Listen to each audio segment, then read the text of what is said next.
Hoy vamos a hablar de una de las pandemias más devastadoras de la historia de la humanidad, la peste negra. Una enfermedad que arrasó con Europa hace 700 años y que cambió para siempre el curso de la civilización occidental.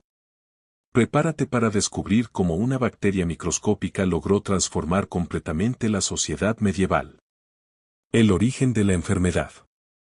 La peste negra tiene su origen en una bacteria llamada Yersinia pestis, que causa tres tipos de peste, la bubónica, la pulmonar y la septicémica. Esta bacteria es el segundo agente infeccioso con más muertes humanas a sus espaldas en toda la historia, solo superado por la malaria. La peste es, originalmente, una enfermedad propia de los roedores, especialmente de las ratas. Cuando estas ratas mueren por la enfermedad, las supervivientes se convierten en un peligro mortal. Las pulgas y piojos que habían picado a estas ratas infectadas comenzaron a transmitir la enfermedad a otros roedores y, eventualmente, al ser humano. Los primeros brotes en Asia. Todo apunta a que el origen de la peste negra tuvo lugar en algún lugar de China.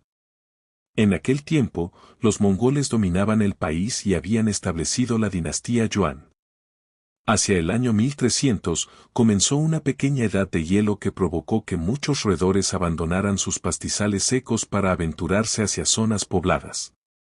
Fue en estos lugares donde la enfermedad logró saltar de los animales a los humanos a través de las picaduras de las pulgas. Según diversas fuentes históricas, hubo una epidemia devastadora en China a partir del año 1331, que causó la muerte de aproximadamente 25 millones de personas. Posteriormente, la enfermedad se extendió hacia Asia Central, donde los nómadas de la estepa tenían por costumbre cazar marmotas y otros roedores portadores de la enfermedad. Estos pueblos se alimentaban de estos animales y utilizaban sus pieles como abrigos, lo que facilitó enormemente la transmisión de la peste. La ruta de la seda, el camino hacia Europa.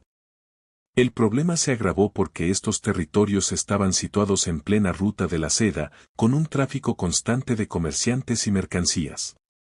La enfermedad encontró así el vehículo perfecto para expandirse hacia Occidente. Un episodio particularmente siniestro ocurrió en la ciudad de Cafa, lo que hoy es Feodosia, en Crimea, a orillas del Mar Negro. Esta ciudad era un enclave genovés que fue asediado por mongoles de la Horda de Oro, dirigida por Janibeg. En el año 1346, durante el asedio, los mongoles comenzaron a enfermar por la peste. ¿Cuál fue su respuesta? En lugar de retirarse, decidieron convertir la enfermedad en un arma de guerra.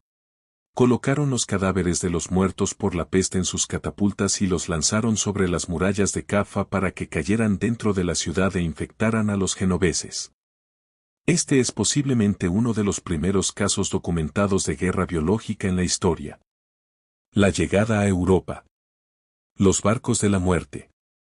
Muchos genoveses huyeron de Cafa en barcos, pero algunos ya llevaban la enfermedad en sus cuerpos. Estos barcos pasaron por Constantinopla, Alejandría y finalmente llegaron a Italia, convirtiéndose en el primer gran foco de la peste negra en Europa occidental. Es notable cómo, a lo largo de la historia, China e Italia parecen ser los epicentros de muchas pandemias devastadoras. El primer gran foco europeo se estableció en la ciudad de Mesina, en la isla de Sicilia, que en aquella época estaba bajo control de la Corona de Aragón. La propagación por el Mediterráneo. Los marineros genoveses intentaron regresar a su ciudad natal, pero cuando llegaron a su puerto, los rumores sobre la enfermedad ya se habían extendido. Los habitantes de Génova les recibieron lanzándoles flechas de fuego, obligándoles a alejarse.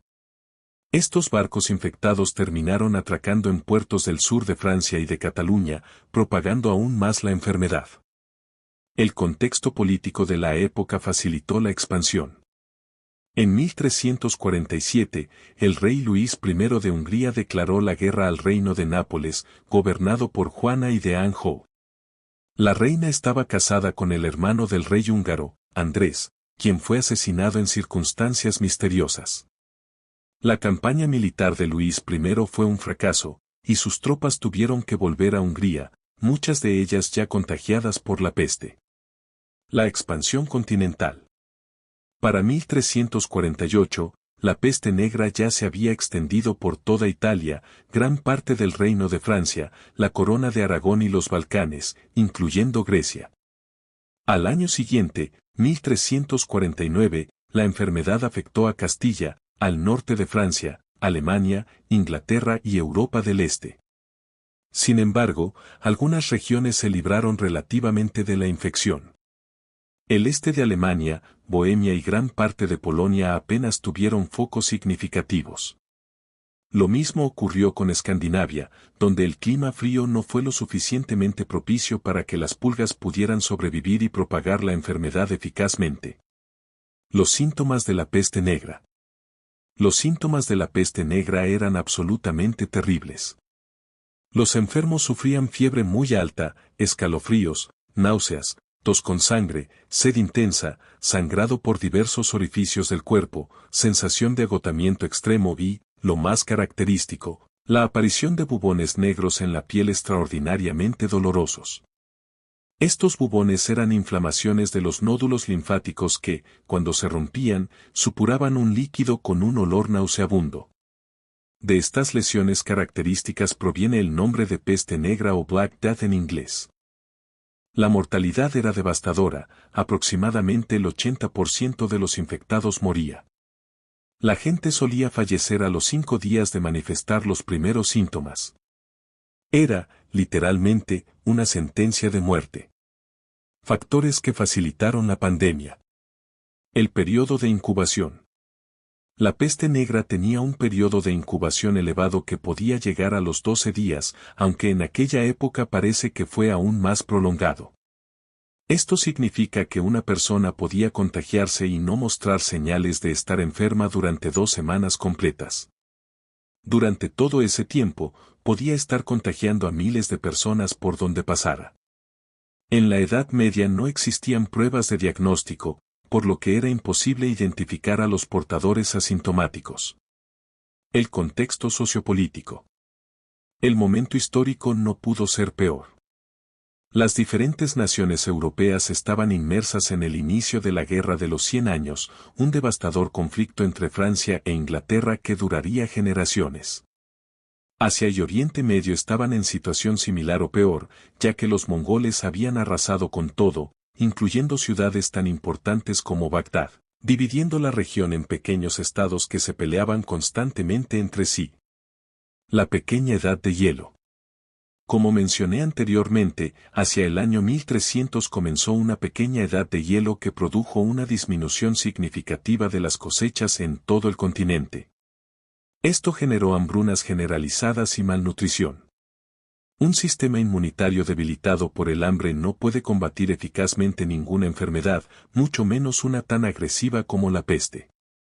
Si la peste hubiera llegado 50 años antes, habría sido devastadora, pero desde luego no tan mortífera ni destructiva. De hecho, Europa llevaba libre de grandes epidemias de peste durante aproximadamente 600 años. La última había sido la peste de Justiniano del año 542, que afectó especialmente al Imperio bizantino hasta el año 750. El problema de las ciudades. Las ciudades medievales fueron donde la peste causó mayor daño. Los virus y bacterias siempre afectan más severamente a lugares con mayor concentración de habitantes, y si además la higiene es deficiente, como solía ocurrir en algunos barrios de las grandes ciudades medievales, la situación se vuelve catastrófica. Desmintiendo mitos sobre la higiene medieval. Es importante aclarar que es completamente falso que en la Europa medieval todos fueran unos guarros que nunca se bañaban. Si bien es cierto que algunos barrios de algunas ciudades medievales tenían una higiene deficiente, esto no significa que todos los habitantes de la Europa medieval vivieran en condiciones antihigiénicas. En aquella época la gente se bañaba regularmente, limpiaba sus ropas con jabón en los ríos, existían baños públicos, compraban perfumes y existían recetarios para tratamientos de piel. Obviamente, cuanto más rico fueras, mejor higiene podrías permitirte. Es cierto que durante el siglo XV, ya en la Edad Moderna, la Iglesia en Francia comenzó a cerrar algunos baños públicos porque decían que allí se practicaba la prostitución, Pero fue un hecho específico en un lugar y época concretos, no una práctica generalizada. La medicina medieval frente a la peste.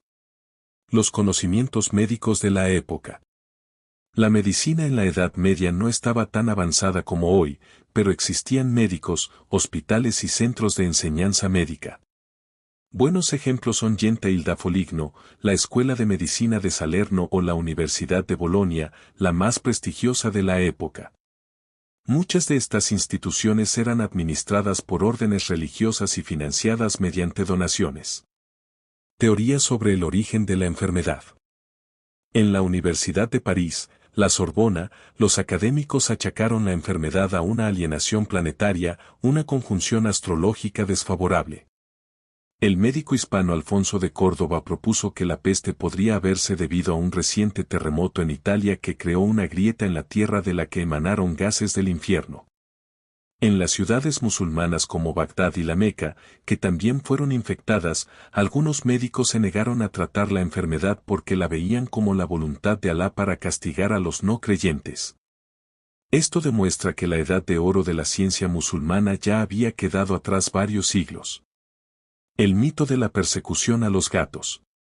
Existe un mito muy extendido sobre que la Iglesia Católica medieval se dedicó a quemar gatos en las hogueras por su relación con la brujería, y que al no haber gatos, las ratas proliferaron sin control en las ciudades, expandiendo aún más la peste.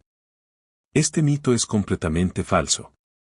Se originó en un libro de 1999 titulado El auge y caída del gato sagrado por Donald W. Engels. En este libro se afirmaba que muchos gatos fueron masacrados por orden del Papa Gregorio IX, con su bula de 1233 Vox in Rama. Sin embargo, esa bula no menciona en absoluto matar gatos. Solo habla de una secta en Alemania que realizaba rituales extraños. Es cierto que durante el siglo XV algunas ciudades sacrificaron animales callejeros para evitar contagios, pero esto ocurrió mucho después de la peste negra y no fue algo generalizado. ¿Cómo se combatió la peste negra? El descubrimiento del aislamiento. Las autoridades se dieron cuenta de que aislar a los enfermos era una forma efectiva de frenar la peste. Aunque en aquella época no se conocía la existencia de microorganismos, la observación práctica les llevó a conclusiones acertadas. Las autoridades de muchas ciudades, como Venecia, crearon una medida revolucionaria para las personas que llegaban en barco desde otros lugares, deberían esperar un mínimo de 40 días antes de poder desembarcar. A esta medida se le llamó cuarentena, término que sigue utilizándose hoy en día. Los médicos andalusíes y sus innovaciones. Un médico andalusí llamado Inal Hatib sospechaba algo sobre la naturaleza contagiosa de la enfermedad y prescribió el aislamiento de enfermos y la quema de sus ropas. Otro médico andalusí, Injatima, recomendaba plantar arbustos aromáticos y rociar el cuerpo con aguas de rosas, vinagre y limón. Medidas sanitarias generalizadas. Se implementaron enterramientos exprés, fosas comunes y quema de cadáveres. Además, se adoptaron numerosas medidas profilácticas, como aislar a los contagiados y taparse la cara con máscaras. Las famosas máscaras en forma de pico que asociamos con los doctores de la peste se inventaron en realidad en 1630, concretamente este diseño se atribuye al médico francés Charles Delorme hacia 1620. Durante la peste negra del siglo XIV, los doctores vestían de manera diferente.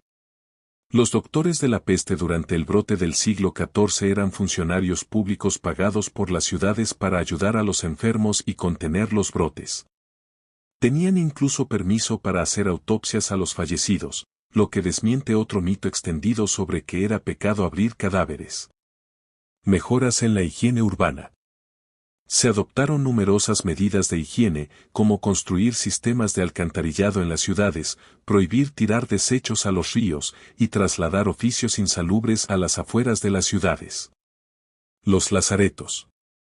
Fueron especialmente importantes los lazaretos, que eran hospitales aislados destinados a poner en cuarentena a personas con enfermedades infecciosas como la peste, la lepra o la tuberculosis. El nombre proviene de la Orden de San Lázaro, que se dedicaba a cuidar enfermos y leprosos durante las cruzadas. El primer lazareto destinado específicamente a la cuarentena de enfermos de peste se creó en Venecia en 1403, en una pequeña isla cercana a la ciudad llamada Lazareto Vecchio. Allí había alojamientos, almacenes, hospitales y jardines, e incluso locutorios donde los infectados podían recibir visitas manteniendo una distancia de seguridad. Otra isla cercana a Venecia, la isla de Poveglia, se convirtió en un lazareto durante la Edad Moderna y fue durante muchos años una estación de cuarentena. Allí trasladaban todos los cadáveres de los muertos por la peste, que se amontonaron por todo el lugar y tuvieron que ser incinerados. La isla está ahora abandonada y se ha convertido en un lugar considerado maldito por los lugareños. Medidas de confinamiento. Ciudades completamente amuralladas como Milán se cerraron herméticamente. Si llegaban mercancías, los comerciantes tenían que dejarlas en las puertas de la ciudad.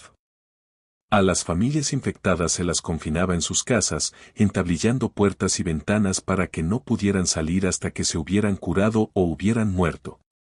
El médico del Papa. El Papa Clemente V tenía un médico personal que se hizo muy famoso, Guy de Chauliac. Este francés es recordado por su influyente tratado sobre cirugía médica, en el que describía técnicas como la intubación, la traqueotomía y la sutura. También escribió sobre tratamientos para hernias y cataratas y documentó extensamente la peste negra en Avignon. La selección natural en acción.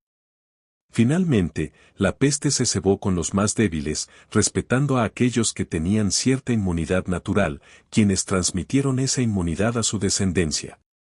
Es lo que conocemos como selección natural operando en tiempo real sobre la población humana. Las cifras de la catástrofe. Es imposible conocer la cifra exacta de muertos, dado que en aquella época no existían censos completos.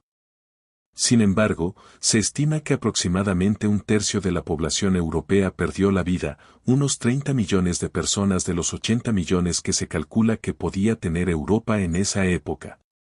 Europa no recuperaría su normalidad demográfica hasta un siglo después. Y esto sin contar los muertos en Asia y África, donde se habla de entre 40 y 60 millones de fallecidos adicionales. La cronología de la devastación. El pico máximo de infectados ocurrió entre los años 1347 y 1353, aunque los brotes más graves y mortíferos se concentraron en 1348. Italia, el sur de Francia y la zona de Cataluña fueron las regiones más afectadas con diferencia. A partir de 1350 la situación comenzó a calmarse, pero hubo varias oleadas epidémicas posteriores. El brote de 1360 afectó especialmente a los niños, mientras que otro en 1371 se cebó con los adultos. Durante 80 años, hasta 1430, esta terrible enfermedad siguió causando pánico, aunque de forma periódica y menos intensa. La peste negra no pudo ser completamente erradicada hasta el siglo XIX, tras la llamada Tercera Pandemia. En tiempos recientes han aparecido algunos focos pequeños, principalmente en África, pero gracias a los antibióticos modernos, la enfermedad ya no representa la amenaza existencial que fue en el pasado. Las consecuencias sociales y culturales. Despoblación y abandono.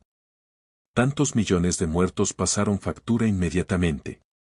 Muchas ciudades y pueblos quedaron completamente despoblados, con campos de cultivo abandonados. También hubo personas que, creyendo que el fin del mundo había llegado, huyeron lo más lejos posible, especialmente hacia zonas rurales. El problema es que si estás sano, huir puede salvarte al alejarte del foco de infección, pero si ya estás enfermo, contribuyes a expandir aún más la enfermedad a lugares que antes estaban libres de ella. Crisis existencial. Los supervivientes comenzaron a experimentar una angustia existencial profunda. ¿Cómo enfrentar la vida después de algo así? Surgieron dos actitudes contrapuestas. Por un lado, algunos decidieron vivir la vida al máximo y aferrarse a los placeres mundanos, adoptando una filosofía hedonista ante la incertidumbre de la muerte. Por otro lado, otros decidieron retirarse del mundo para ganarse la vida eterna. Surgieron movimientos como los flagelantes, que se daban latigazos en señal de penitencia para expiar sus pecados. También apareció el culto a San Roque, un peregrino de Montpellier que dedicó parte de su vida a atender a enfermos de la peste. Persecución de los judíos. En muchos reinos, los judíos fueron culpados de causar la epidemia. Se les acusó de envenenar pozos de agua y de haber corrompido el aire. Esto dio lugar a los llamados pogromos judíos, linchamientos multitudinarios, expolio de sus bienes y expulsión de muchas ciudades. Por ejemplo, los judíos alemanes terminaron huyendo masivamente a Polonia. En la corona de Castilla inicialmente se les respetó, pero siglo y medio después, en 1492, también acabaron siendo expulsados. El papel de las autoridades religiosas. Contrariamente a lo que se suele pensar, no fue la Iglesia Católica la que propició estas persecuciones. El Papa Clemente V trató de proteger a las comunidades judías con 2 bulas papales en 1348, en las que declaraba que culpar a los judíos de la peste era cosa del diablo e instaba al clero europeo a protegerlos. Sin embargo, el emperador Carlos IV del Sacro Imperio Romano Germánico hizo la vista gorda ante los abusos hacia los judíos, ya que le interesaba quedarse con sus propiedades para redistribuirlas entre sus nobles leales. Un caso positivo fue el del rey Casimiro III de Polonia, quien permitió asentamientos judíos en Cracovia, la capital, donde crearon comunidades que prosperaron con el tiempo. Curiosamente, Polonia fue uno de los reinos menos afectados por la peste negra, aunque no se sabe exactamente por qué. Las consecuencias políticas y económicas. La caída del feudalismo. Lo único relativamente positivo que tuvo la peste negra fue que erosionó completamente los cimientos del sistema feudal medieval. La enfermedad afectó tanto a las clases bajas como a la nobleza y la realeza. Un ejemplo notable fue la muerte del rey de Castilla Alfonso XI durante el cerco de Gibraltar en 1350. Crisis económica y social. Muchas granjas y haciendas rurales quedaron abandonadas.